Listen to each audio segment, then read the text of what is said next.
గోవింద గోవింద గోవింద గోవింద.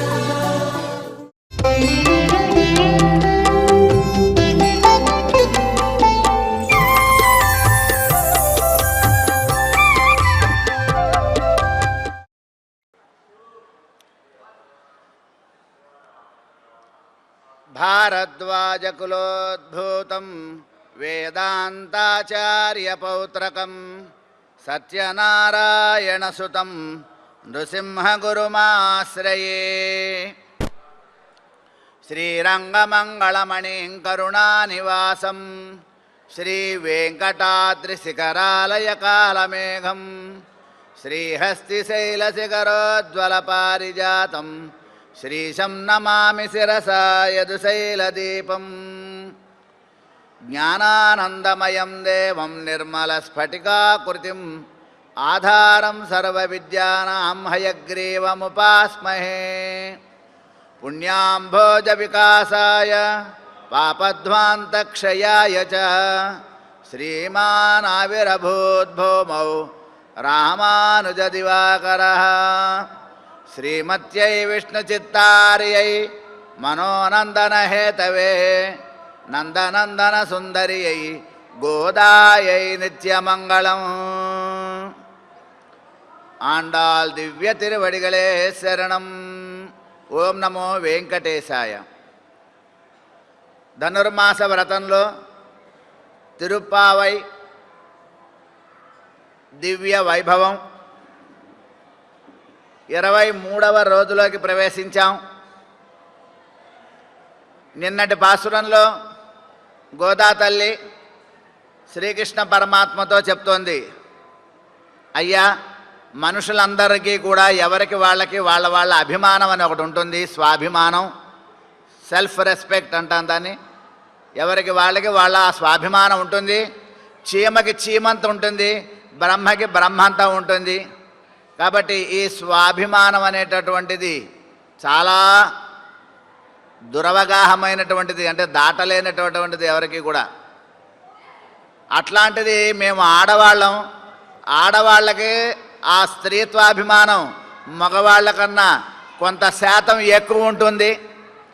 అయినప్పటికీ కూడా భగవంతుడి దగ్గర ఏ రకమైనటువంటి హెచ్చు తగ్గులు, పొరపచ్చాలు, ఎక్కువ తక్కువలు, అదేవిధంగా ఏ రకమైనటువంటి హోదాలు, డాంబికాలు చూపించకూడదు. అట్లాగే మేము కూడా మా యొక్క స్త్రీత్వం అనేటటువంటి ఒక స్త్రీత్వాభిమానాన్ని పక్కన పెట్టుకొని ఎవరిని మేము ఆశ్రయించినటువంటి వాళ్ళని నిన్ను ఆశ్రయించామయ్యా, అయినా నువ్వు లేకపోతే ఎలాగునైనా అని తమ యొక్క స్త్రీత్వాభిమానం. అంతేకాదు, మాత్తారు ఉనక్కు వలితలైందు ఉన్ వాసల్ కడైన్. శత్రువులైనటువంటి వాళ్ళు ఓడిపోయి నీతో ఎందుకు వైరం అనేటటువంటి భావనతో వాళ్ళు నీ యొక్క సింహాసనాన్ని పట్టుకు వేలాడుతున్నారు. అలా వచ్చామయ్యా, మమ్మల్ని నువ్వు కాపాడవా అనంటే స్వామి చటుక్కున లేచాడు. అయ్యయ్యో ఎంత కష్టం వచ్చింది, నేను మీ దగ్గరికి రావాల్సింది పోయి మీరు నా దగ్గరికి వచ్చారా, అయ్యయ్యో ఎంత కష్టపడ్డారు మీరు, నన్ను ఏం చేయమంటారు చెప్పండమ్మా, మీకోసం ఏదైనా చేస్తా నేను అన్నాడట స్వామి. ఈరోజు నిన్నేమో మొన్న 21వ పాసురంలోనేమో వీళ్ళ మాటలు ఇంకా బాగున్నాయి విందామనుకున్నాడు. నిన్నేమో కొంత వాళ్ళు కొంచెం మాటలలో తారాస్థాయికి వెళ్ళారు, అభిమానాల వరకు వెళ్ళిపోయారు, మానాభిమానాల వరకు వెళ్ళిపోయారు వాళ్ళు. మా మానాభిమానాలు వదిలేసుకుని నిన్ను అడుగుతున్నాం, ఇంత చివరి స్థితి కలిగినా కూడా నువ్వు మమ్మల్ని పట్టించుకోవా అని అడిగారు నిన్న. ఈరోజు ఏమైంది, అయ్యయ్యో నేను ఎంత తప్పు చేశాను అని స్వామి వాళ్ళ దగ్గర మీకు ఏం కావాలర్రా చెప్పండి చేస్తాను అంటున్నారట. ఏం కావాలనేది తర్వాత, ముందు నువ్వు ఏం చెయ్యాలనేది మేము చెప్తున్నాం అని ఈ పాసురంలో మనకి చక్కగా తెలియజేస్తుంది గోదా తల్లి. ముందుగా పాసురాన్ని అనుసంధానం చేసుకుందాం. ఆండాల్ దివ్య తిరువడిగళే శరణం.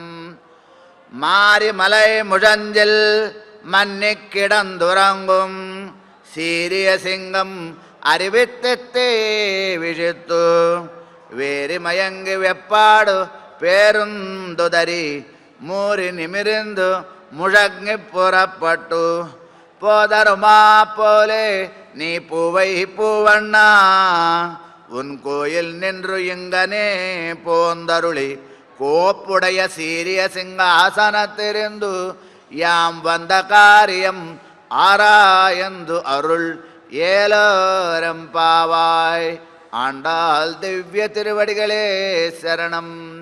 மாரிமலை முழந்தில் மன்னி கிடங்கிறந்துங்கும். అయ్యా స్వామి, నీవు మమ్మల్ని అనుగ్రహించాలి. ఎలా అనుగ్రహించాలో తెలుసా?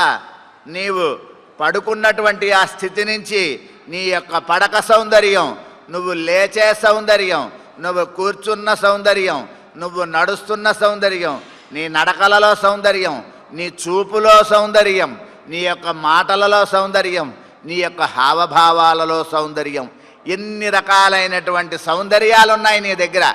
అవన్నీ ఒకటొకటి మాకు ప్రదర్శించాలి. ఇంతకంటే మాకు వేరే ఏం అక్కర్లా. ఇంకా ఏమున్నా కూడా అన్ని బాధలే. చెప్పుకున్నానే మనం. ఎవరు ఎంతెంత సంపాదించుకుంటారో, ఏమేమి తెచ్చుకుంటారో వాటితోనే వాళ్ళు బాధలు పడాలి. చెప్తారు మనకి పెద్దలు, పెక్కు సంతానం పెక్కు దుఃఖాలు. అయితే ఒకటి ఇద్దరుంటే దుఃఖం ఉండదా అంటే అలా ఏమీ లేదు. ఒకళ్ళున్నా బాధలున్నాయి, ఇద్దరున్నా బాధలున్నాయి.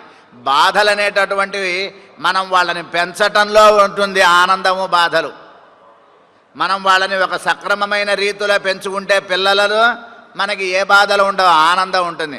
మనం పిల్లల్ని గాలికి వదిలేస్తే వాళ్ళ వల్ల మనకు ఒకళ్ళైనా ఇద్దరైనా 10 మంది అయినా బాధలే బాధలు.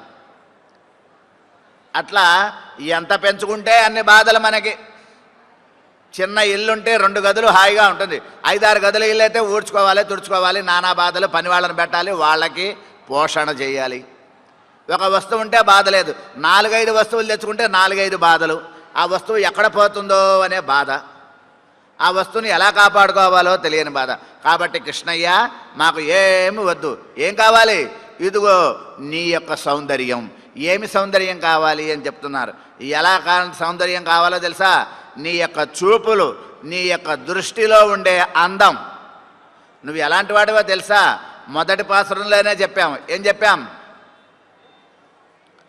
యశోద యొక్క సింహపు పిల్ల అని చెప్పాం. యశోద అనేటటువంటి ఆడ సింహానికి పుట్టినటువంటి సింహపు పిల్ల అన్నారు. కాబట్టి యశోద యొక్క సింహపు పిల్ల ఆయన. నువ్వు సింహం కాబట్టి సింహం ఎలా చేస్తుందో అలా చెయ్యి అని అంటున్నారు. సింహం ఏం చేస్తుందో చెప్తోంది మనకి గోదా తల్లి ఇక్కడ. మారి మారి మారి అంటే వర్షాకాలం అని అర్థం. ఈ వర్షాకాలం యొక్క వైభవాన్ని మనకు చెప్తారు. మారి అంటే వర్షాకాలంలో మలై ముజంజిల్ పర్వత గుహలో మన్ని కిడందు హాయిగా పడుకున్నటువంటి సీరియ సింహం, శౌర్య పరాక్రమాలకే నిదర్శనమైనటువంటి సింహం. సీరియ సింహం అరివుతూ ఒకసారి మెలకు వస్తే దానికి లేస్తుందిట. తీ విజుత్తు ఒకసారి తీక్షణంగా అన్ని వైపులా కళ్ళు పెట్టి ఇలా చూస్తుందిట. వేరిమయంగా వేరి పొంగ ఆ లేచిన వెంటనేట సింహానికి జూలు ఉంటుంది. జూలు, ఆ జూలుని అలా విదిలించుకుంటుంది ఒకసారి లేవంగానే. ఆ జూలులో నుంచి ఒక రకమైనటువంటి పరిమళం పొంగుతుందిట. సింహం యొక్క జూలులో ఒక పరిమళం ఉంటుందన్నారు. మోరి నిమిరిందు ఎప్పాడు పేరుందుదరి. ఏం చేస్తుంది? ఒకసారి ఆ జూలులో వెంట్రుకలన్నీ నిక్కబడుచుకున్నట్టుగా ఉంటాయట. ఒకసారి ఇలా విదిలించుకుంటుంది ఆ సింహం. అప్పుడు ఆ జుట్టులో నుంచి, దాని యొక్క జూలులో నుంచి ఒక రకమైనటువంటి పరిమళం బయటకు వ్యాపించగా అంటున్నారు. ఎప్పాడు పేరుందుదరి. ఒకసారి కాళ్ళు ముందుకి, కాళ్ళు వెనక్కి, ముందుకాళ్ళు ముందుకి జాచి ముందుకి వెనక్కి ఇలా ఒకసారి ఎక్సర్సైజ్ చేసినట్టుగా ఒళ్ళంతా విరుచుకుంటుందట ఆ సింహం. మోరి నిమిరిందు బాగా విర్రవీగినటువంటి శరీరం కలిగి ఉంటుందట. అది లెక్కలేని తనం ఉంటుంది సింహానికి. నన్ను ఎవ్వరు ఏం చేయలేరు అనేటటువంటిది. సింహం మృగరాజు అంటారు, అందుకే దాన్ని. పోదరిమా పోలే ముழங்கி పురపట్టు. గట్టిగా ఉన్నటువంటి ఒకసారి గర్జన చేస్తుంటాడు సింహం. ఆ పర్వత గుహలో నుంచి నిద్ర లేచినటువంటి సింహం గర్జన చేస్తుంటే భీకరంగా మూరి నిమిరిందు ముழంగి పురప్పట్టు పోదరమా పోలే.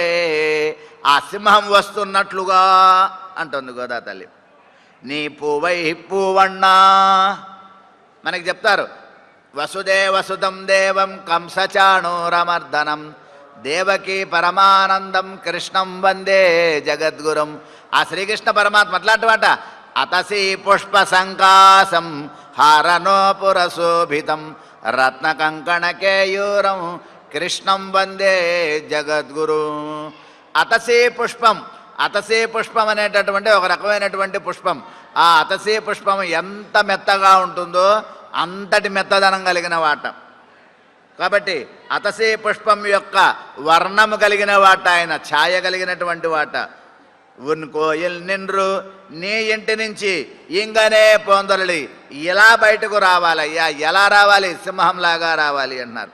ఇంగనే పొందరలి కోపుడయ సీరియ సింహాసనత్తిరుందు. అదిగో అక్కడ బయట పెద్ద హాల్ పెట్టాం. ఆ హాలులో పెద్ద సింహాసనం పెట్టాం.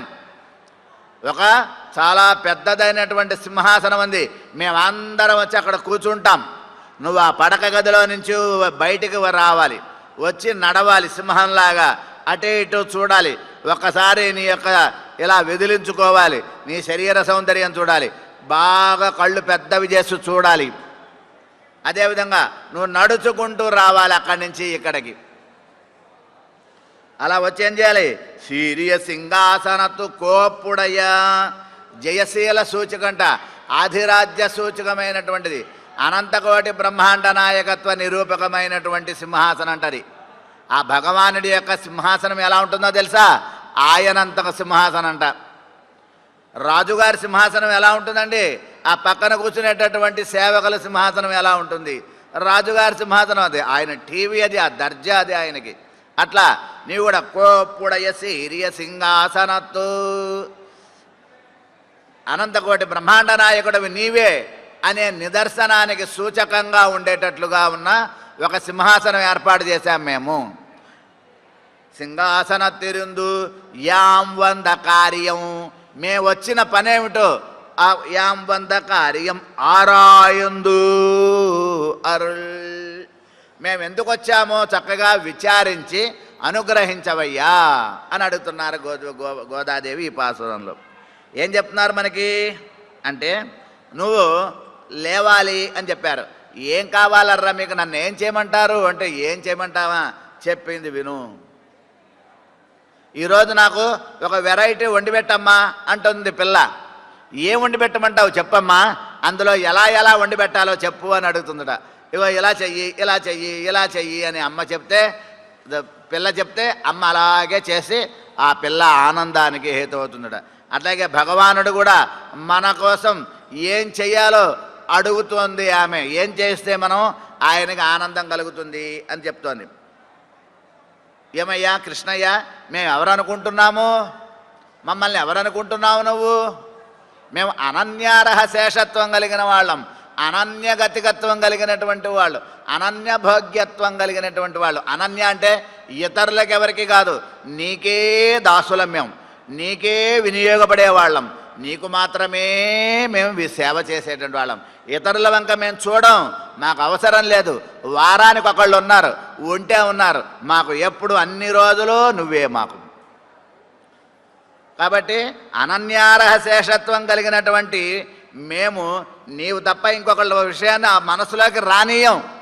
ఒక స్త్రీ పాతివ్రత్యాన్ని నమ్ముకున్నట్టుగా, ఒక పురుషుడు ఏకపత్నిత్వాన్ని నమ్ముకున్నట్టుగా మేము నిన్ను తప్ప ఇంకొకళ్ళం ఆశ్రయించమయ్యా. ఒక్కొక్క రోజు ఒక్కొక్కళ్ళు ఉన్నారు, మనం చెప్పక్కర్లేదు. అలాంటి వాళ్ళం కాదు మేము, మాకు ఎప్పుడూ అన్నీ నువ్వే. ఆ విషయాన్ని చెప్తోంది ఇక్కడ ఈవిడ. మమ్మల్ని నువ్వు కనుకరించాలి కదా స్వామి అన్నట. అప్పుడు కృష్ణుడు ఉన్నపాళంగా గబుక్కున లేచాట. తటాలున లేచి, అయ్యయ్యో ఏంటమ్మా మీరు చలిలో వచ్చారు, ఇంత చీకట్లో వచ్చారు, ఎట్టా వచ్చారు, చిన్నపిల్లలు ఆడపిల్లలు, మీరు ఎంత కష్టపడి వచ్చారయ్యా, అయ్యయ్యో అయ్యయ్యో అని బాధపడ్డాట. ఎట్లా శ్రీరాముడు రాజుగా ఉండే రోజుల్లో కూడా ఆ రాజ్యంలో ఉండేటటువంటి అన్ని అరణ్యాలకి రాముడు రాజ్యం చేసే రోజుల్లో ఆయన కేవలం అయోధ్యలో ఉండే రాజులకే రాజు కాదు, యావత్ దేశంలో ఉన్నటువంటి అడవులు, అరణ్యాలు, వనములు, తోటలు, ఆశ్రమాలు, అక్కడుండే మహర్షులు అందరికీ, అక్కడుండే జంతువులు, పశువులు, పక్షులు అందరికీ రాజే ఆయన. అందరి మంచి చెడ్డలు ఆయనదే భారం. ఒక దేశాధ్యక్షుడు ఉన్నాడంటే అన్ని రాష్ట్రాలలో ఉన్న వాళ్ళ మంచి చెడులు ఆయనదే భారం. అన్ని చోట్ల సుఖదుఖాలు ఆయనకే భారం. అట్లా శ్రీరామచంద్రుడు రాజ్యంలో ఉన్నప్పుడు తాను కేవలం అయోధ్యకి మాత్రమే పరిమితం కాకుండా యావత్ దేశానికి కూడా పరిమితమయ్యేటట్లుగా వనవాసానికి బయలుదేరాడంటారు మనకి వ్యాఖ్యాతలు. అలా అడవులకు బయలుదేరి మహర్షులందరూ బాధలు పడ్డారట. చూడవయ్యా రామ, అందరూ ఒకసారి వచ్చారు. పొద్దున్నుంచి ఇంట్లో ఏడుస్తూ ఉన్నటువంటి పిల్లకి ఒక్కసారిగా వాళ్ళ నాన్న కనపడంగానే వాళ్ళ అమ్మ మీద, వాళ్ళ అమ్మ పొద్దున్నుంచి ఏమి ఏడిపించిందో తన ఆ విషయాలన్నీ ఒకటికి రెండు జోడించి మరీ చెబుతుంది వాళ్ళ నాన్నకి. ఇక్కడ కొట్టింది చూడు, ఇక్కడ కొట్టింది చూడు, అమ్మ తిట్టింది, అమ్మ కొట్టింది అని పిల్ల నాన్న మీద, నాన్నకి అమ్మ మీద తంపులు చెప్తూనే ఉంటుంది. అట్లా మహర్షులకి శ్రీరాముడు దొరకంగానే, రామ చూసావా ఈ రావణాసురుడు రాక్షసులు చేసిన బాధలు, మా యజ్ఞాలు నాశనం చేశారు, మా ఆడవాళ్ళను బాధపెట్టాడు, మా ఆశ్రమాలను తగలబెట్టాడు, మా ఇళ్లల్లో ఉండేవాడి జంతువుల్ని సంహరించాడు, మాకు ప్రశాంతమైన ఇది లేకుండా చేశాడు, మమ్మల్ని కొట్టాడు, తిట్టాడు, చూసుకో ఒళ్ళంతా దెబ్బలు చూడు, మా ఆడవాళ్ళు లేవలేదు, మంచంలో పడుకుని ఉన్నారు ఇంకా అని బాధలు చెప్పుకున్నారట రాముడికి. అక్కడ ఉన్నటువంటి ఆ మహర్షులందరూ కూడా 16,000 మంది మహర్షులు ఉన్నటువంటి ఆ దండకారణ్యంలో శ్రీరామచంద్రుడికి మొరబెట్టుకుంటే ఆయన ఏమన్నట, హిరే హిరేష మమాతుల యదీదృశై ఉపస్థేయై ఉపస్థిత. అయ్యయ్యో, నాకు సిగ్గుతో తలకాయ కొట్టేసినట్టు అయిపోతుంది. నేను ఎంతో సిగ్గుపడుతున్నాను. వీళ్ళందరూ నా రాజ్యంలో ఉంటూ కూడా ఇన్ని కష్టాలు పడుతుంటే నేను ఎందుకు రాజుగా ఉండాల్సి వచ్చింది, నేను ఎందుకుని ఉండాల్సి వచ్చింది అసలు అని హిరేహేష మమాతుల, నాకు చాలా బాధపడుతున్నానని బాధపడ్డట్టుగా కృష్ణుడు కూడా ఇక్కడ బాధపడ్డాడు. అయ్యో, చిన్నపిల్లలు, ఆడపిల్లలు చలిలో వచ్చారు, మీరు మీ ఇంట్లో వాళ్ళకి తెలుసో తెలియకుండా అట్టాగో వచ్చారు, ఎవరు వస్తారు ఇంత కష్టపడి, మీరు వచ్చారా, అయ్యో నేనే మీకోసం రావాల్సింది పోయి మీరు వచ్చారా అని బాధపడ్డాట. ఎందుకని రాముడు ఏమిచ్చాడు మాట, సకృదేవ ప్రపన్నాయ తవాస్మేతి యాచతే అభయం సర్వభూతేభ్య దదామ్యేతద్వరతం మమ. సమస్తమైనటువంటి ప్రాణులకి, సమస్తమైనటువంటి ప్రాణుల వలన సమస్తమైన ప్రాణులందరికీ కూడా అభయాన్ని ఇస్తాను అన్నమాట. లోకంలో ఎవరి వల్ల ఇతరులకి ఎవరికి బాధలు కలగకుండా ఉండేలాగా, అలా ఎవరైనా ఇతరులను బాధ పెడితే ఆ బాధ పెట్టిన వాళ్ళని శిక్షిస్తాను నేను. కాబట్టి సకృదేవ ప్రపన్నాయ, ఒక్కసారి రామా నీ వాడిని అని అనుకో చాలు, నేను చూసుకుంటా అని ప్రతిజ్ఞ చేశాడు కదా ఆనాడు రాముడు. అట్లా నువ్వు కూడా మాకు ప్రతిజ్ఞ చేయాలి కదా కృష్ణయ్య అంటున్నారు వీళ్ళు. ఎందుకో తెలుసా, రాజు అనేటువంటి వాడు ప్రజల కష్ట నష్టాలను చూడకపోతే వాడు రాజే కాదుట. విష్ణు ధర్మోత్తర పురాణం అనేది ఒకటి చెప్తుంది. ఏంటో తెలుసా, రాజా రాక్షస రూపేణ వ్యాఘ్ర రూపేణ మంత్రిణ సేవకా స్వేన రూపేణ యథా రాజా తథా ప్రజా. యథా రాజా తథా ప్రజ అంటుంటారు లోకంలో. ఏమిటి, రాజు కనుక రాక్షసుడయ్యాడంటే కనుక మంత్రులందరూ కూడా పెద్ద పులుల్లాగా తయారవుతారట. మంత్రులు పెద్ద పులులు అయితే కనుక అధికారులు, సేవకులందరూ కూడా శునకములు, కుక్కల వలె ప్రవర్తిస్తారట. కాబట్టి యథా రాజా తథా ప్రజ. అలా కాకుండా రాజు ఎప్పుడైతే ప్రజారంజకంగా ఉంటాడో అప్పుడు మంత్రులందరూ కూడా చక్కనైనటువంటి చిలుకల వలె ఉంటారట. సుఖాహ మంత్రిణ సచివ సుఖాశ్చైవ. సుఖాహ అంటే కనుక చిలుకలు, చిలుక పలుకులు పలుకుతారంటే ఏంటి, చక్కగా చిలుక మాట్లాడితే ఎంత బాగుంటుందో అట్లా రాజుకే మంచి ఉపాయాలను, మంచి సలహాలను ఇచ్చేవాళ్ళు అంటారట. సేవకాహ సేవవృత్తాశ్చ. సేవకులందరూ కూడా సేవాభావాన్నే కలిగి ఉంటారట. అధికారులు, సేవకులు అందరూ కూడా ఎప్పుడైతే మంత్రులు మంచివాళ్ళు అవుతారో సేవకులు కూడా సేవాభావాన్ని మర్చిపోకుండా వాళ్ళ పనులు వాళ్ళు చేసుకుంటూ వెళ్తారట. అప్పుడు కూడా యథా రాజా తథా ప్రజ అంటారు అక్కడ మనకి. రాజు కనుక ఒకవేళ మంచివాడైతే అందరూ మంచివాళ్ళు అవుతారన్నట్టుగా నేను నా రాజ్యంలో ఇంత కష్టాలు పడుతున్నారా అని రాముడు బాధపడ్డట్టు అంటున్నారు. ఎందుకని రక్షణ భారం చాలా కష్టమండి. లోకంలో ఏదైనా ఒక వస్తువు కొనుక్కోవటం చాలా సులభం, డబ్బుండి కొనేసుకుంటాం. లేదు, ఆ వస్తువు మీద కోపం వచ్చింది, ఎత్తి నేల మీద కొట్టి ముక్కలు చేసేస్తాం. కానీ ఆ వస్తువుని జాగ్రత్తగా కాపాడుకోవడం చాలా కష్టం, రక్షణ భారం చాలా కష్టం. అందుకని ఆ రక్షణ భారాన్ని శ్రీ మహావిష్ణువుగా ఉండి తానే తన నెత్తిన పెట్టుకున్నాడట. సృష్టి కార్యాన్ని ఒకళ్ళకప్ప చెప్పాడు, సంహార కార్యాన్ని ఒకళ్ళకప్ప చెప్పాడు. రక్షణ మాత్రం తానే కూర్చున్న తన పక్కనే పెట్టుకున్నట. ఎందుకని అది చాలా కష్టం. ఒక పెన్ను కొనుక్కున్నామంటే, మనం ఒక పుస్తకం కొనుక్కున్నామంటే ఆ పుస్తకాన్ని కొన్ని రోజుల పాటు భద్రంగా దాచుకోవటం కష్టం. ఒక వస్తువు కొనుక్కుంటే దాన్ని పాడి చేయటం సులభం, దాన్ని తయారు చేయటం సులభం. రక్షణ చాలా కష్టమైనటువంటిది. కాబట్టి నా వాళ్ళందరినీ నేను రక్షించుకోవాలి కదా, ఇది నా ధర్మమర్రా, మీరేం భయపడద్దు అన్నాడు కృష్ణుడు. రక్షాపేక్షాం ప్రతీక్షతే. రక్ష అపేక్ష, ఎవర్రా నన్ను రక్షించు అని అడుగుతారు, వాళ్ళని కాపాడదామని కూర్చుంటాట. ఎవ్వరూ రక్షించమని అడగరు. ఇన్ని లక్షల మంది వస్తారు లోపలికి, ఒక్కళ్ళన్నా స్వామి నన్ను రక్షించు అంటారా? అనరు. ఏదో ఒకటి బిచ్చం కోసం వస్తారు, బిచ్చం ఎత్తడానికి వస్తాం మనం. ఇది కావాలి, అది కావాలి, అది కావాలి, ఇది అయిపోతే అది, అది అయిపోతే ఇది, ఇదే తప్ప రక్షించు అని వాళ్ళు ఎవరిని అడిగారా? అడగమంటున్నాడు. ఎవర్రా నన్ను ఏదన్నా రక్షించండి అని అడుగుతారు అని. రక్షణ అంటే ఏంటి తెలుసా? మనం ఏం అడగక్కర్లా, రక్షించమంటే చాలు. ఏడుకొండలవాడ రక్షించు తండ్రి అంటే చాలు. ఏమిటో తెలుసా రక్షణ అంటే? కావాల్సింది ఇవ్వటం, అక్కర్లేంది దూరం చేయటం. నువ్వు నాకు ఇది కావాలి, ఇది వద్దు అని చెప్పక్కర్లా, రక్షించు అంటే ఆయనే చూసుకుంటాడు. అందుకని ఆ రక్షాపేక్షాంక ప్రతీక్షతే. ఎట్లాగంటే కనుక రోగగ్రస్తుడైనటువంటి బిడ్డకు అన్నం పెట్టాలని, అన్నం తినాలని ఆకలేసినప్పుడు అడిగితే ఆ తల్లి ఎంత ఆనందంగా అన్నం పెడుతుందో. 4 రోజులుగా జ్వరాన పడ్డాడు, జ్వరం తగ్గింది, ఆరోగ్యం వచ్చింది, అన్నం తినాలనిపించింది. అమ్మ అన్నం పెట్టవా అంటే ఆ తల్లి పొంగిపోతుంది. ఎలా పొంగిపోతుందో వాచామగోచరం, అసలు చెప్పలేం నోటితో ఆ ఆనందాన్ని. అట్లా భగవానుడు అబ్బా ఒక్కడు నన్ను రక్షించమని అడిగాడు, ఎవడో ఒకడు ఏదో ఒకటి అడుక్కుంటూనే ఉన్నాడు నా దగ్గరికి వచ్చి. వీడు నన్ను రక్షించమని అడిగాడు, వీడురా నా వాడు అంటాడు. ఏమన్నాడు? వాడెవరు వాడు? జ్ఞాని. ఎవరుంటారు జ్ఞాని? నన్ను కాపాడు స్వామి అని అడగాలి. నన్ను అంటే ఈ శరీరాన్ని కాదు, ఈ శరీర సంబంధమైనటువంటివి కాదు. నన్ను అంటే ఆత్మ, ఈ ఆత్మని కాపాడవయ్యా. ఇది నీ వస్తువు, నీ వస్తువు నువ్వు కాపాడుకోవాలి. నేను కాపాడుకునేదంటే నువ్వు స్వామివి, 7 కొండల స్వామివి నువ్వు. స్వామి ఏం చేస్తాడు? సొత్తుని కాపాడుకుంటాడు. నేను నీ సొత్తుని అనుకుంటా, ఎవరైనా నాకేదన్నా సొత్తువి అని అడుగుతా మనం ఆయన దగ్గరికి వెళ్ళి. నీ సొత్తు అయినా నన్ను కాపాడుకో అనాలి మనం ఆయన దగ్గరికి వెళ్ళి. అనం కదా మనం. కాబట్టి కృష్ణుడు ఏమంటున్నాడు? ఈ గోపికలు ఏమంటున్నారు? కృష్ణయ్య మేము మీ సొత్తయ్యా, మమ్మల్ని నువ్వు కాపాడుకోవటం నీ ధర్మం, నువ్వు ఎట్టా పడుకొని నిద్రపోతావు అని అడుగుతున్నారు వాళ్ళు. ఆ రకంగా అడిగిన వాడికి పెడితే అది పెట్టిన వాడికి ఆనందం, తినేవాడికి ఆనందం. కడుపు నిండిన వాడికి అన్నం పెడితే ఏ ప్రయోజనం అంటున్నారు. ఇక్కడ 10 రకాలైనటువంటి నాయికా అవస్థలు ఉన్నాయి అంటారు మనకి.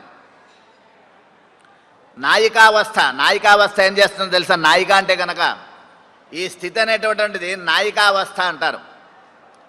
నాయిక ఏం చేస్తుంది? నాయకుని కోసం ఎదురు చూస్తూ ఉంటుంది. నాయకుడు ఎప్పుడు వస్తాడా అని ఎదురు చూస్తుంటుంది. అతను వచ్చేంత వరకు ఆగలేని తనంగా ఉంటుంది.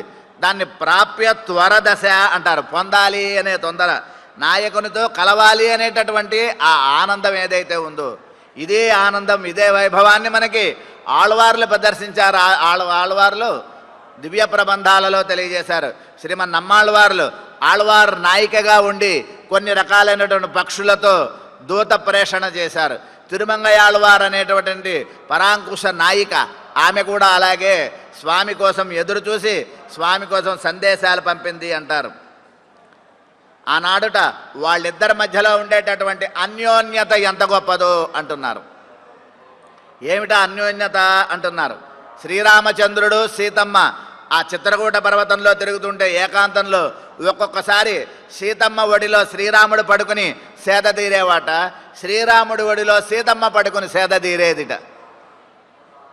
ఆ సేర్తి వారిద్దరి యొక్క ఆ కలయికకి మంగళాశాసనం చేస్తారు పూర్వాచార్యులు అంటారు మనకి. అట్లా శ్రీకృష్ణుని యొక్క సౌందర్యాన్ని మనం అనుభవించాలి అని గోపికలు తహతహలాడుతున్నారు అంటున్నారు ఈ పాసురంలో. అదేవిధంగా శ్రీరామచంద్రుడు సీతమ్మ యొక్క ఆ కైంకర్యం, ఇద్దరి యొక్క సేవని కూడా తను చేసుకోవాలి అని లక్ష్మణుడు భావించి వాళ్ళమ్మ దగ్గర అడిగాడు. అమ్మ నేను అన్నగారైన రాముడితో అడవులకు వెళ్తాను అని అన్నట. అనేసరికి ఎవరన్నా తల్లే ఉంటుంది, వద్దు నేను అడవులకు వెళ్ళకు, రాముడు పోతే పోయాడు, వెళ్తే వెళ్ళాడు, నువ్వు వెళ్ళమాక అని అంటారు ఎవరైనా. కానీ ఏమైందో తెలుసా, ఎగిరి గంతేసింది సుమిత్ర, లక్ష్మణుడి తల్లి. ఎంత గొప్ప నిర్ణయం తీసుకున్నావు, ఎంత గొప్ప నిర్ణయం తీసుకున్నావు, అసలు నిన్ను నేను కన్నదే అందుకని. నిన్ను నేను ఎందుకు అన్నానో తెలుసా లక్ష్మణ, రాముడితో అడవులకు వెళ్ళటానికి. సృష్టస్వం వనవాసాయ పుత్ర భ్రాతరి గచ్చతి. సృష్టస్వం వనవాసాయ, నిన్ను పంపించడం రాముడితో అడవులకి పంపటం కోసమే. రామస్య ఆక్లిష్ట కర్మణ, రామునికి నువ్వు తోడుగా ఉండటం కోసమే నిన్ను నేను కన్నాను అన్నదిట ఆ సుమిత్రాదేవి. రామే ప్రమాదం మా కార్షే పుత్ర భ్రాతరి గచ్చతి. శ్రీరామచంద్రుడు ముందు నడుస్తూ ఉంటే వెనకాల సీతమ్మ నడిచేది, ఆ వెనకాల లక్ష్మణుడు నడిచేవాట. ఈ సీతారామచంద్రుల యొక్క ఆ నడక సౌందర్యం, వాళ్ళు నడిచేటటువంటి ఆ నడక సౌందర్యాన్ని వెనక నుంచి చూసి ఆనందపడేవాట ఆ లక్ష్మణుడు. రామే ప్రమాదం మా కార్షీ, రాముడికి ఏ ప్రమాదము కలిగించకు. ప్రమాదం అంటే మనం అనుకునే ప్రమాదం కాదు. ప్రమాదో అనవధానత, ఏమరపాటుగా ఉండకు. అంటే ఎలర్ట్గా ఉండాలి ఎప్పుడూ కూడా. రాముడికి ఎక్కడైనా సరే ముందు వెళ్ళేటప్పుడు రాళ్ళు ముళ్ళు ఏమన్నా ఉంటే గబగబా వెళ్ళి శుభ్రం చేసి రాముడి వెనకాలే నడవాలి. ముందెళ్ళి శుభ్రం చేసి మళ్ళీ వెనక్కి రావాలి.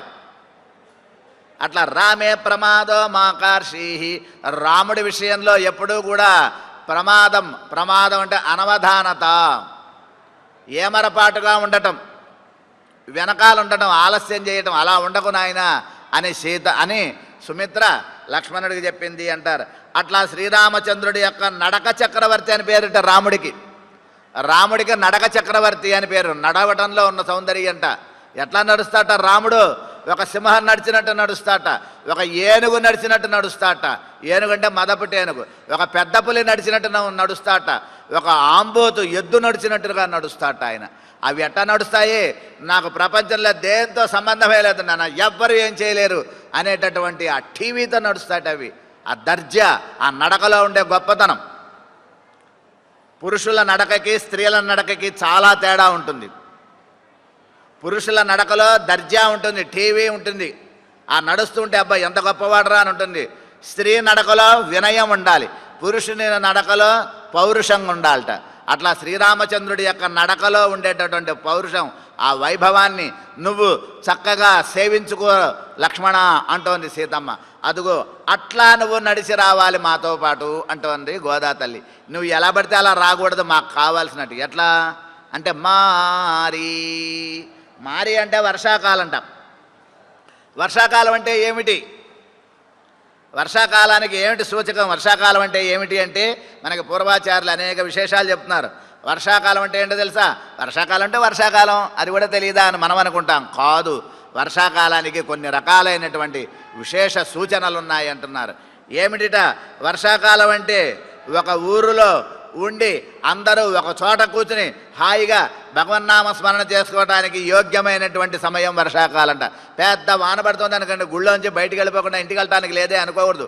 పడితే పడింది వాన, దాని ఇష్టం అది పడుతుంది, మనం కూర్చుని గోవిందనామ స్మరణ చేసుకుందాం అని భక్తులందరూ ఒక చోట చేర్చేటటువంటి కాలంట. అంతేకాదు, అప్పటి వరకు యుద్ధకాంక్షతో యుద్ధాలు చేసినటువంటి రాజులు కొంత విశ్రమించి తమ అంతఃపురంలో వాళ్ళతో గడిపేటటువంటి యోగ్యమైన కాలం అంటారు. అంతేకాదు, ప్రకృతిలో ఎన్నో ప్రాణులు, చీమలు మొదలైనటువంటివన్నీ కూడా ఆ మిగిలినటువంటి 9 నెలల్లో ఆహారాన్ని తెచ్చుకుని దాచిపెట్టుకుని ఈ 4 నెలలో వర్షాకాలంలో చక్కగా ఆహారాన్ని హాయిగా తమ కుటుంబ సభ్యులతో కూర్చుని ఆనందంగా అనుభవించేటటువంటి కాలం అంటున్నారు. అంతేకాదు, వ్యవసాయదారులు ఎప్పుడో ఎప్పుడో నాట్లు వేసుకుంటే అవి మొలిచేటటువంటి కాలం, వాళ్ళ యొక్క ఆశలు చిగురించేటటువంటి కాలం అంటున్నారు. పొలంలో వేసినటువంటి నాట్లు చిగురించే కాలం అంటున్నారు. అంతేకాదుట, శ్రీరాముడు కూడా కిష్కింధలో ఇదే సమయంలో ఏం చేస్తున్నట్ట, సీతమ్మ కోసం వెతకాలని ప్రయత్నించేటప్పుడు సుగ్రీవుడికి సహాయం చేసి వాడికి వాలిని సంహరించి రాజ్యాన్ని అప్పచెప్పి తారని అదేవిధంగా రుమ ఇద్దరు భార్యలతో నువ్వు హాయిగా ఈ 4 నెలలు ఆనందంగా గడుపు సుగ్రీవ, ఈ వానాకాలం అవని తర్వాత సీతమ్మని వెతుకుదామన్నాడట. అట్లా ఆ వానరులందరూ కూడా వాళ్ళ పత్నులతో హాయిగా ఆనందంగా గడిపేటటువంటి కాలం ఈ కాలం. అంతేగాదు, శ్రీరామచంద్రుడు చక్కగా ఇంద్రియ నిగ్రహం కలిగిన వాడై ఈ వర్షాకాలం అయ్యేంత వరకు సీతమ్మతో తాను ఉన్నటువంటి ఆ విషయాలను స్మరించుకునేటటువంటి కాలం అంటున్నారట. ఈ విధంగా రాముడికి కోపం తెప్పించినటువంటి కాలం కూడా ఇదేట. వర్షాకాలం అయిపోయింది, సుగ్రీవాదులు కూడా ఇంకా రాలేదు, వర్షాకాలం అయిపోతే రమ్మన్నాడు. రాకపోయేసరికి ఏమన్నట్ట, లక్ష్మణుడితో మాట చెప్పాట. లక్ష్మణుడితో ఏం చెప్పాడు, వెళ్ళి నచ సంకుచిత పంథా ఏ నవాలి హతో గత. లక్ష్మణ, నా మాటగా చెప్పు, వర్షాకాలం అయిపోయింది, అయినా కానీ ఈ సుగ్రీవుడు మన దగ్గరికి రాలేదు. ఏమనుకుంటున్నాడు, వాళ్ళ అన్న వాలిని చంపినటువంటి ఆ బాణం ఇంకా నా చేతిలోనే ఉంది. అంతేకాదు ఆ మార్గం, వాలి వెళ్ళినటువంటి ఆ స్వర్గ మార్గం దారులు ఇంకా తెరుచుకునే ఉన్నాయి, జాగ్రత్త, చెప్పిరా వెళ్ళు అన్నట్ట. అట్లా కిష్కిందా నగరానికి ఎదురుగా నుంచి ధనుష్టంకారం చేసినటువంటి లక్ష్మణుడు తన అన్నగారి ఆజ్ఞ తీసుకుని వెళ్ళి ఏం చేశాట, వెళ్ళి గట్టిగా ధనుష్టంకారం చేసేసరికి ఎగిరిపడ్డాట. మంచం మీద ఉన్నటువంటి సుగ్రీవుడు కాస్త ఎగిరిపడి భయంతో బయటికి రాలేక సిగ్గుపడుతూ తన భార్య అయినటువంటి తారని పంపించాడట. ఈ తార ఏం చేసింది, ఆ పడక గదికి సంబంధించినటువంటి ఆ శారీరక చిహ్నాలతోనే బయటకు వచ్చి ఏం చెప్పింది, మీ అన్నగారేగా వర్షాకాలం అయ్యేంత వరకు రావద్దన్నాడు, ఆ మాత్రం గుర్తులేదా అన్నంతటువంటి మాట మాట్లాడింది ఆమె. అట్లా సుగ్రీవుడికి వేరే దారి లేక తారను పంపిస్తే ఆమె చెప్పినటువంటి మాట అంటున్నారు. అట్లా ఆ లక్ష్మణు యొక్క కోపాన్ని చల్లార్చటానికి ఆమెను అడ్డం పెట్టుకున్నట్టు సుగ్రీవుడు అంటున్నారు. అట్లా సింహాల దగ్గర ఎక్కడైతే కన్నా పర్వతాల్లో సింహాలు పడుకుని ఉంటాయట. ఆ పడుకుని ఉన్నప్పుడు, నిద్రపోతున్నప్పుట పెద్ద పెద్ద ఏనుగులు ఆ సింహాలు ఉండేటటువంటి గుహ దగ్గరికి వచ్చి గట్టిగా గర్జిస్తాయట. ఆ గర్జించినప్పుడు ఈ సింహాలు పొద్దు గర్జ మాకేం సంబంధం లేదు అని సింహాలు పడుకుంటాయట. కాబట్టి ఏనుగులు వచ్చి ఎంత బెదిరించినా సరే, ఎంత ఘీంకరించినా నిశ్చలంగా కదలకుండా పడుకుని ఉంటాయట. ఆ కాలం అది అంటున్నారు. కాబట్టి వర్షాకాలం అంటే ఏంటో తెలుసా, ఇల్లు వాకిలి రోడ్డు అనేటటువంటి తేడా లేకుండా, గుంతలు లేని చోటు అనే తేడా లేకుండా అంత నీళ్లతో ఏకామైపోయే కాలంట. కాబట్టి వర్షాకాలం జాగ్రత్తగా ప్రయాణం చేయాలి రోడ్ల మీద అంటారు మనకి పెద్దలు. ఆ రకంగా వర్షాకాలం అంటాం. మలై ముజంజిల్ పర్వత గుహలు అంటున్నారు. పర్వతాలు అనేటువంటివి సింహాల, పర్వతాలకి సింహం అనేటటువంటిది ఒక ఆభరణం అంట. పర్వతాల మీద ఒక మేక కానీ ఒక జింక కానీ నుంచుంటే ఏమంత గొప్పతనం ఉండదు, కానీ ఒక సింహం నుంచుంటే ఉండే గొప్పతనం పర్వతానికే అందాన్ని తెస్తుంది అంటారు. కాబట్టి పర్వతాలంకార రూపమైనటువంటిది సింహం అంటారు. ఇక్కడ కృష్ణుడు అనేటటువంటి సింహం, ఈ కృష్ణుడు అనేటటువంటి సింహం ఏం చేస్తుందిట చెప్పింది కదా గోదా తల్లి.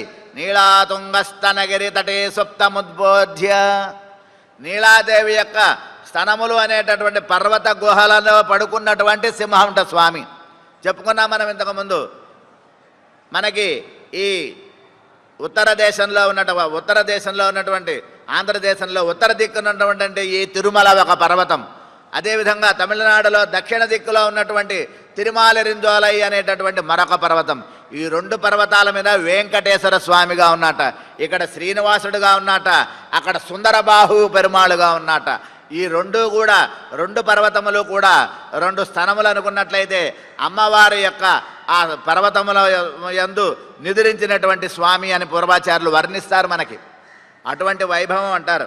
ఆ రకంగా కలియుగంలో ఇక్కడ వెంకటేశ్వరుడి, అక్కడ సుందరబాహు, కళ్ళ జగర్ చెప్పుకున్నాం, కళ్ళ జగర్ అని ఆయన పేరు అక్కడ. ఆ రెండు కూడా స్వామి వెంకటేశ్వర స్వామి రూపంలో ఇలాగే నుంచుని ఉంటాడట, అక్కడ ఇక్కడ అంటారు. అటువంటి వైభవం కలిగినటువంటి పర్వతాలు అంటున్నారు మనకి. అంతేకాదుట విష్ణు పర్వతానామధిప. కలియుగంలో స్వామి పర్వతాల మీద ఉంటాట. ఎట్లా, అదిగో ఆ సింహాచలం అంతే, ఆ తిరువేంగడం సింహాచలం. అందుకనే మనకి భగవద్ రామానుజుల వారి యొక్క వైభవాన్ని తెలిపేటటువంటి రామానుజను ఉత్తందాది అనే ప్రబంధంలో కూడా ఇరుప్పిడం వైకుందం వేంగడం మాలిరింజోలై మలై ఎన్నం బొరుప్పిడం అని మనకి ఇరుప్పిడం వైకుందం వేంగడం మాలిరింజోలై ఈ రెండు విశేషమైనటువంటి దివ్యదేశాలుగా మనకి తెలియజేస్తారన్నారు.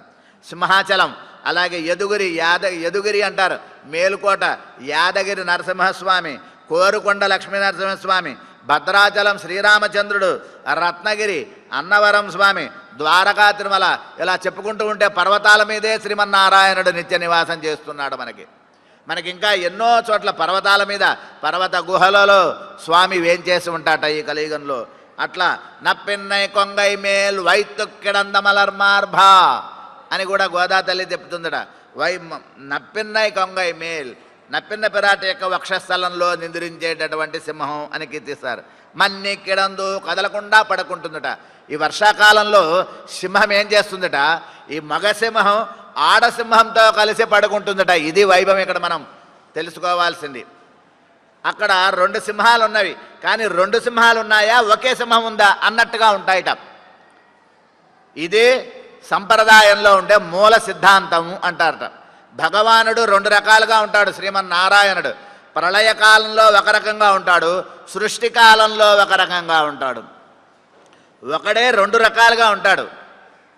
ఎలా ఉంటాడు? ప్రళయకాలంలో అన్నిటినీ, ప్రళయం అంటే ప్రకృష్టేన లయ, అన్నీ ఒకే చోట కలిసిపోతాయిట. అన్నీ కలిసిపోయి అన్నిటినీ తన లోపల ఉంచుకుంటాట ప్రళయకాలంలో. ప్రళయకాలంలో ఉండేటటువంటి ఆయనట ఏంటంటారు దాన్ని? సూక్ష్మ చిదచిద్ విశిష్టం అంటారు ఆయన్ని. ఆ సూక్ష్మ అన్నిటినీ చిన్నగా చేసి వాటిని తన లోపల ఉంచుకుంటారట.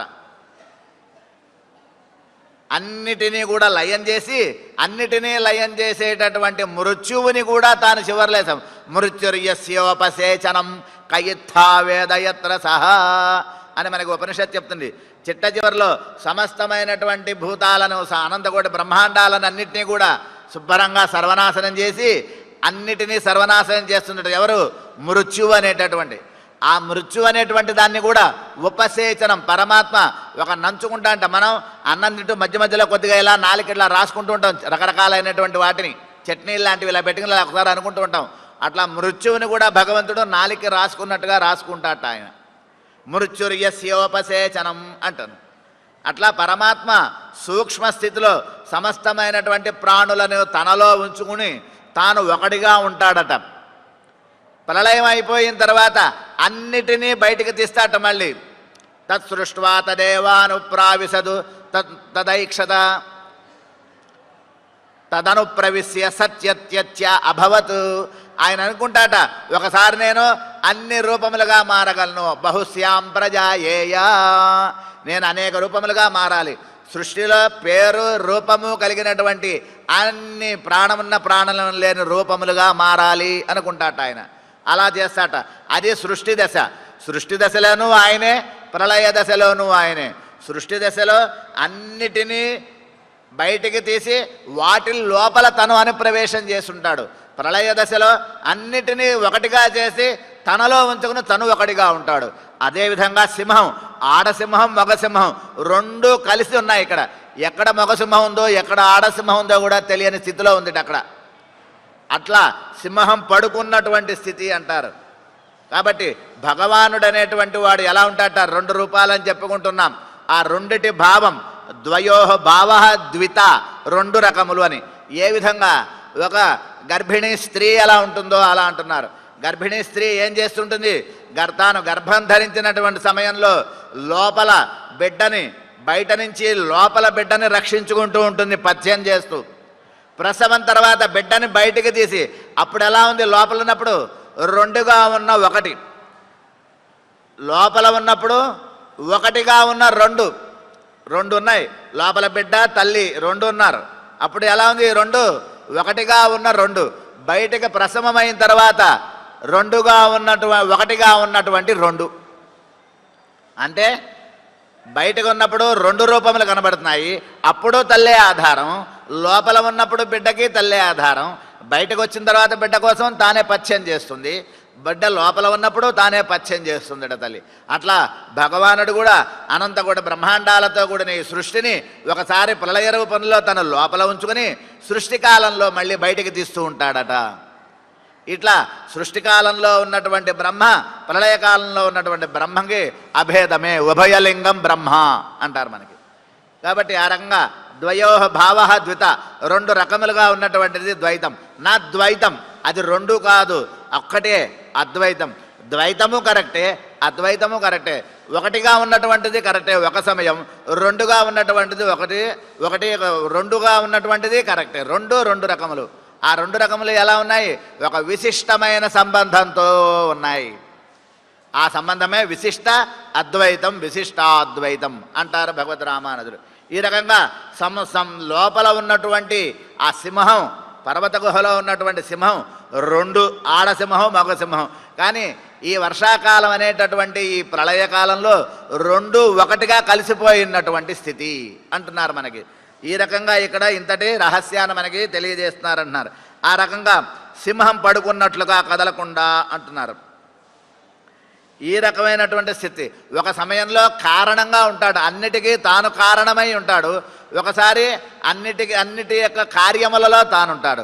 కార్యము కారణము రెండు తానే అయి ఉన్నటువంటి స్థితి కార్యకారణ భావం. అందుకనే కారణంతో ధ్యేయ, సమస్తమైనటువంటి బ్రహ్మాండంలో ఉండేటువంటి అన్నీ కూడా శరీరం, ఆయన శరీరీ భావం అంటారు. మన శరీరం ఉంది, ఈ శరీరం ఇలా ఉండటానికి లోపల ఏదో ఒకటి ఉన్నది, దాని పేరు శరీరంలో ఉండేటటువంటిది శరీరాన్ని కాపాడే శరీరిని కూడా లోపల ఉండేటువంటి వాడు శారీరక, స్వార్థక ప్రత్యయం అంటారు. కాబట్టి శారీరక ఎవరైనా భగవంతుడు, శరీరంలో ఉన్నటువంటి ఆత్మకి ఆధారభూతుడైనటువంటి అంతరాత్మ, అంతర్యామి. కాబట్టి మూడు తత్వములు ఉన్నాయి. శరీరం ప్రకృతి తత్వం, లోపల ఆత్మ జీవతత్వం, ఆత్మ లోపల పరమాత్మ అంతర్యామి పరమాత్మతత్వం. కాబట్టి త్రివిధ తత్వ నిర్వాహకుడైనటువంటి భగవానుడు అంటారు. ఆ రకంగా ప్రకృతి, జీవుడు, పరమాత్మ మూడు కలిసి ఒకేలా ఉన్నటువంటి ఈ స్థితి, ఈ సింహం రెండు కూడా ఆడసింహం మగసింహం పడుకున్నటువంటి స్థితి అని అంటున్నారు. మన్నిక్కిడందు ఉరంగు సీరియ సింగము అంటున్నారు. సీరియ సింగం అంటున్నారు. అంటే సింహం అనేటటువంటి దానికి మృగరాజు అని పేరు. పట్టాభిషేకం లేనటువంటి రాజుట. జంతువులలో మృగం అంటే ఏంటి తెలుసా? లేడి పిల్ల, ఒక జింక పిల్ల లేడి పిల్లని మృగం అంటారు. కాబట్టి ఈ మృగమే ప్రకృతిలో ఉండే వాళ్ళందరినీ మోహింపజేస్తుంది. ఆనాడు సీతమ్మను కూడా మోహింపజేసినటువంటిది ఈ మృగమే. అటువంటి మృగాన్ని చీల్చి చెండాడుతుందిట మృగరాజు. కాబట్టి పట్టాభిషేకం లేనటువంటి జంతువు ఏదైనా ఉందంటే రాజు, అది సింహమే అంటారు. అందుకని ఏం చెప్తాడు ఆయన? నేను సింహాన్ని అని చెప్తాడు. సమస్తమైనటువంటి జంతువులలో నేను సింహాన్ని అని చెప్తాడు స్వామి శ్రీకృష్ణ పరమాత్మ. అరివెత్తు విజుతూ ఒకసారి మేలుకొని ఉగ్రంగా చూస్తుంట, కళ్ళు పెద్దగా తెరిచి చూస్తుందుట. కళ్ళు తెరిచి చూడటంలోనే ఉంది ఆ సౌందర్యం అంతా కూడా అంటారు. భగవానుడుట మన లోపల అంతర్యామిగా ఉండి చూస్తూ ఉంటాడు మన పనులన్నీ కూడా. ఏం చెయ్యడు. మనం నిద్ర లేచినప్పటి నుంచి పడుకునేంత వరకు ఏ పనులు చేస్తున్నామో, ఎలా చేస్తున్నామో అవన్నీ చూస్తూ ఉంటాడు ఆయన ఏమీ మాట్లాడు. చూసి అన్నిటినీ లెక్కలేసుకుంటూ ఉంటాడు వాడు. ఈరోజు నిద్ర లేచావు, నోటితో ఈ పుణ్యం చేశావు, నోటితో ఈ పాపం చేశావు అని అన్నిటినీ చక్కగా లెక్కలేసుకుని దేనికి దానికి విడగొట్టి రెండు పెట్టెల్లాగా పెట్టుకుని లోపల పుణ్యపాపాలను లెక్కిస్తూ ఉంటాట. అంతర్యామి, లోపల ఉండి నియమిస్తూ ఉంటాడు. అంతఃస్థిత్వ యమయతి ఇది అంతర్యామి. మనందరి లోపల ఉండి మనం సమస్తమైన ఇంద్రియాలతో ఏ పుణ్యాలు పాపాలు చేస్తున్నామో చూస్తూ ఉంటాట. చూసి అంతా అయిన తర్వాత సంవత్సరం చివరిలో పరీక్ష రాసిన వాడికి మార్కులు వేసినట్టుగా ఈ శరీర అవసానంలో ఇంకొక శరీరాన్ని ఇవ్వటానికి యోగ్యంగా ఈ పుణ్య పాపాలను రెండింటినీ ఎక్కువ తక్కువలు చూసి పుణ్యం చేస్తే మంచి శరీరం, పాపం చేస్తే చెడు శరీరాన్ని ఇస్తాడట. అయితే ఈ పుణ్యపాపాలు రెండు రకాలు. తెలిసి చేసే పుణ్యం, తెలియక చేసే పుణ్యం. తెలిసి చేసే పాపం, తెలియక చేసే పాపం. వీటిని అజ్ఞాత సుకృతం, అజ్ఞాత దుష్కృతం అంటారు. వీటన్నిటినీ మొత్తం అంత పరకామణి చేస్తాడు. పరకామణి లెక్క పెడుతుంటాడు లోపల కూర్చుని. డబ్బులు లెక్క పెట్టినట్టు లెక్క పెడుతుంటాడు లోపల కూర్చుని. ఏది ఎంత వచ్చాయి, ఇది ఎంత వచ్చింది, ఇది ఎంత వచ్చింది, ఏది రెండిట్లో ఏది ఎక్కువ ఉంది తూకంలో వేస్తాడు. పుణ్యం బాగా చేశాడు వీడు, పాపం తక్కువ చేశాడు అని ముందు ఏది తక్కువ ఉందో దాని తగినటువంటి దాన్ని అనుభవింపజేస్తాడు. పాపాన్ని ముందు అనుభవింపజేసి చేస్తాడు. తక్కువ ఉంటే పుణ్యం తక్కువ ఉంటే ముందు పుణ్యాన్ని అనుభవింపజేసేసి ఎక్కువ ఉన్న పాపాన్ని దాని తగిన శరీరాన్ని ఇస్తాడట. అట్లా లోపల కూర్చుని ఉంటాడట. ఆ లోపల కూర్చున్నటువంటి ఆ పరమాత్మ చూస్తూ ఉంటాట. అరివెత్తు తీవిజిత్తు వేరిమయంగా వెప్పాడు. ఆయన ఈ సమస్తమైనటువంటి సృష్టిని దగ్గరుండి చేసుకుంటూ ఉంటాడు. తనే చేసుకుంటుంటాడు. ఎట్లా? ఆ సృష్టి 2 రకాలుగా ఉంటుందిట. ఎలా? ఒకటేమో సృష్టి దశ, ఇంకొకటి ప్రళయ దశ. అన్నిట్లో నుంచి ఒక్కోదాన్ని ఒక పెద్ద నేల భోషాణంలో నుంచి గిన్నెల్లోంచి గిన్నెలు డబ్బాలు బయటికి తీసి మళ్ళీ అంతా ఆ ఇంట్లో ఉండేటటువంటి ఆ పండగ వాతావరణం అయిపోయిన తర్వాత ఇంట్లో ఆడవాళ్ళు మళ్ళీ ఒకదాని డబ్బాలో ఒకటి లోపల అన్ని లోపల భోషాణాల్లో దాచినట్లుగా ప్రళయకాలంలో అన్నిటినీ తీసి మొత్తం అంతా కూడా ఏం చేస్తాట? మొట్టమొదట పృథివీ అప్సులీయతే. ఈ సమస్తమైనటువంటి భూమిట, ఈ భూమి మీద ఉన్నటువంటి సమస్తమైన లోకాలు అన్ని బ్రహ్మలోకం వరకు కూడా అన్ని నీళ్లతో నిండిపోతాయట. పృథివీ అప్సులీయతే ఆపస్తేజసి. అదేవిధంగా ఏమవుతుంది? ఆ నీళ్ళు అనేటువంటివి దేంట్లో చేరతాయి? అగ్నిలో చేరతాడు. ఆ పృథివీ అప్సులీయతే. ఆ తర్వాత ఆ నీళ్ళు ఏమవుతాయి? గాలిలో కలిసిపోతాయట. గాలి ఏమవుతుంది? తేజస్సులో కలుస్తుందట. తేజస్సు ఆకాశంలో కలుస్తుందట. ఆకాశం ఏమవుతుంది? అక్షరంలో కలుస్తుందట. అక్షరం తమసిలీయతే. ఆ తమస్సులో కలుస్తుందట. తమః పరే దేవే ఏకీ భవతి. పరాత్పరుడైనటువంటి భగవానునిలో ఏకమవుతుందట ఈ సమస్తమైనటువంటిది. ఇది ప్రళయ స్థితి. సృష్టి స్థితి అలాగే వస్తుంది. మళ్ళీ భగవాను నుంచి తమస్సు ఉదయిస్తుంది. తమస్సు నుంచి మహత్ వస్తుంది. మహత్తు నుంచి ఆకాశం. ఆకాశాద్ వాయు, వాయోరగ్ని, అగ్నేరాప, అద్భ్య పృథివీ, పృథివ్యా ఓషధిభ్యో అన్నం, అన్నాత్ పురుష. ఇది సృష్టి స్థితి. అది ప్రళయ స్థితి. ఒక డబ్బాలో డబ్బా పెట్టి ఎలా మూత పెడతామో, మళ్ళీ ఆ పై మూతలోంచి డబ్బాలోంచి డబ్బా బయటికి ఎలా తీసుకుంటామో, అలా భగవానుడు ఈ సమస్తమైనటువంటి సృష్టిని కూడా ఒకసారి సృష్టిస్తాడు, ఒకసారి లయం చేస్తూ ఉంటాడు. అక్కడ ఉండేటటువంటి బ్రహ్మ, ఇక్కడ ఉండేటటువంటి బ్రహ్మ ఇద్దరు ఒకడే అని అభేదమైనటువంటి స్వరూపాన్ని మనకి ఈ పాసురం తెలియజేస్తుంది అంటున్నారు. వేరుమయంగా వెప్పాడు పేరుందుదరి మూడి నిమిరిందు ముడంగి పురపట్టు. మూరి నిమిరిందు గట్టిగా గర్జిస్తుందిట. గర్జించడం ఏంటి? భగవానుడు తన యొక్క స్వరూప స్థితి ప్రవృత్తులను తెలుసుకునేటట్లుగా వేదాన్ని ఉపదేశిస్తాడట. యో బ్రహ్మాణం విదధాతి పూర్వం యో వై వేదాంశ ప్రహిణోతి తస్మై. ముందుట సృష్టి ప్రక్రియలో భగవానుడు చతుర్ముఖ బ్రహ్మను సృష్టిస్తాట. ఎక్కడి నుంచి? తన యొక్క నాభికమలంలో నుంచి ఒక బ్రహ్మ పుడతాడట. ఆ పుట్టిన ఆయనకి ఏం చేస్తాటిన? వేదాంశ ప్రహిణోతి. వేదాలను తెలియజేస్తాట ముందుగా. ఆ వేదాల నుంచి వేదాల ద్వారా వేద జ్ఞానంతో బ్రహ్మకి సృష్టి ప్రక్రియ ఎలా చేయాలో నేర్పిస్తాడట. అలా బ్రహ్మగారి ద్వారా ఈ సమస్తమైనటువంటి చేతనాత్మకమైనటువంటి సృష్టి అంతా కూడా ఆయన సృష్టింపజేస్తాడట. ఆ రకంగా ఆయన కూడా వేదాలను ఉపదేశిస్తాట. కాబట్టి వేద్యుడు భగవానుడు. వేదాన్ని ఉపదేశించినటువంటి వాడు. వేదం వల్ల తెలియబడే వాడు ఆయన. కాబట్టి వేదో వేద విదవ్యంగో వేదాంగో వేదవిత్ కవి అని చెప్తారు మనకి విష్ణుదాసనామాల్లో కూడా. కాబట్టి ఆయన పరాత్పరుడైనటువంటి స్వామి వేదాలను తెలియజేగో సింహం గట్టిగా గర్జిస్తుందిట. ఆ గర్జించినటువంటి సింహంలాగా అంటున్నాడు. పొరపట్టు అన్ని రకాల చేష్టలు చేస్తుంట. ఒకసారి కాలు ముందుకు సాగుతుందిట, కాళ్ళు వెనక్కి లాగుతుందిట. ఒకసారి అటు తిరిగి చూస్తుంది, ఒకసారి ఇటు తిరిగి చూస్తుందిట. అట్లా సింహపు సంబంధమైనటువంటి చేష్టలతో నీవు చెయ్యాలి స్వామి అంటున్నారు. పొరపట్టు పోదరమా పోలే నీ పువ్వై పువ్వన్న అతసీ పుష్పంట. నల్లగా ఉంటుంది చూడటానికి. నీలము నలుపు కలిసిన వర్ణంలో ఉంటుంది. అది నీలమో తెలియదు, నలుపో తెలియదు. అలా ఉంటాడట స్వామి. నల్లగా ఉంటాడు, నీల మేఘంలానూ ఉంటాడు. 2 రకాలుగా ఉంటాడు. నీల మేఘాలు ఉన్నాయి, నల్లని మేఘాలు ఉన్నాయి. ఈ 2 కలిసిన రూపంట అతసీ పుష్పం అంటే.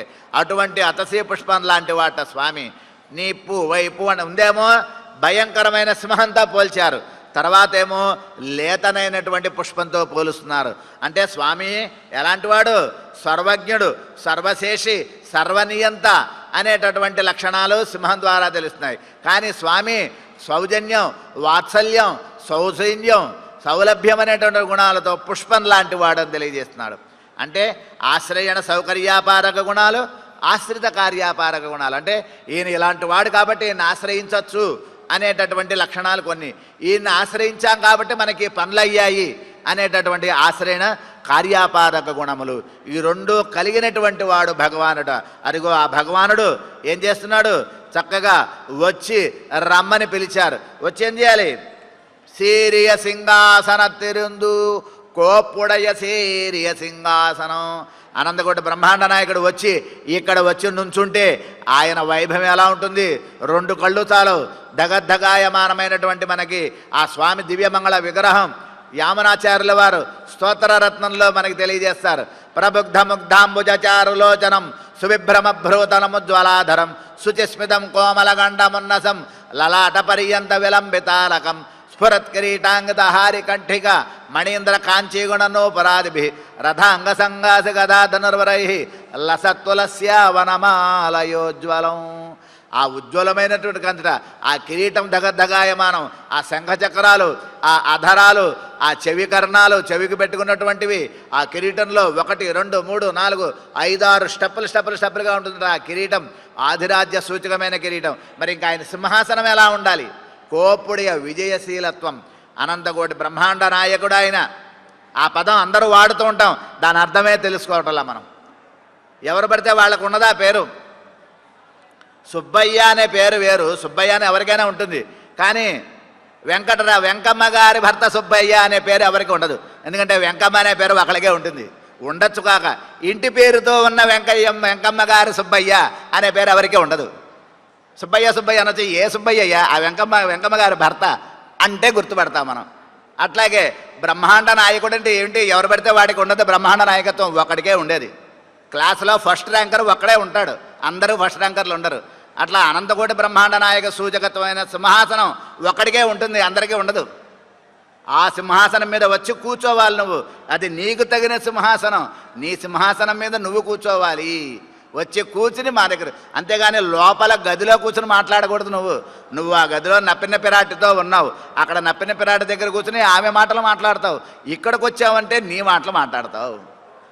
కాబట్టి గదిలో ఉండే మాటలు వేరు, బయటకు వచ్చి మాట్లాడే మాటలు వేరు.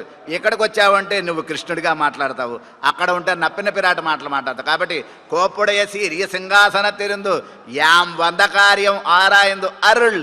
ఇప్పుడు ఏం చేస్తుంది? ఆర్డర్ వేస్తుంది. ఇప్పటి వరకు కూడా ప్రార్థనలు చేస్తుంది, అయ్యా స్వామి బాబు అని. ఇప్పుడు లేచి రాగానే రావయ్యా బయటికి రా బయటికి వచ్చి కూర్చో మా దగ్గర అని ఆయనని ఆజ్ఞాపిస్తోంది. అంటే ఆయన యందు ఉండేటటువంటి సౌలభ్యం వాళ్ళకి పెరిగింది. మనకిష్ణుడేగా, మనకిష్ణుడు. ఆ మన అనేటటువంటి గొప్పతనం వేరు. ఓ పెద్ద ఆఫీసులో ఒక పెద్ద అధికారి మన బంధువు అయ్యాడనుకో, వాడి పక్కనే కుర్చీ వేసి కారు మీద కాలేసి కూర్చుంటాం. మా బావ, మా బాబాయ్, మా అన్న అని పేరు చెప్పుకుంటే ఎందుకని? ఆయన గొప్పతనం మనకు కూడా అనువర్తిస్తుంది. అట్లా శ్రీకృష్ణ పరమాత్మ యొక్క వైభవం, శ్రీకృష్ణ పరమాత్మ యొక్క ఆధిరాజ్య సూచకత్వం ఈ గోపికలకు కూడా కలిసి మా కిట్టయ్య అని చెప్పినట్లుగా రా బయటకు, నువ్వు రావచ్చు కూర్చో మా దగ్గరికి. ఆరాయందు అరుళ్ అంటే అనుగ్రహించండి, దండబెట్టి అడగాలి. ఇక్కడ ఏం చేస్తోంది? గదమాయిస్తోంది, గద్దిస్తోంది. రావయ్యా చెప్పు మా కోసం అని అడుగుతున్నారట ఈనాటి పాసురంలో. కర్కటే పూర్వఫలిగుణ్యాం తులసీకాననోద్భవాం పాండ్యే విశ్వంభరాంగోదాం వందే రంగనాయకీం ఆండాల్ దివ్య తిరువడిగళే శరణం. ఓం నమో వెంకటేశాయ.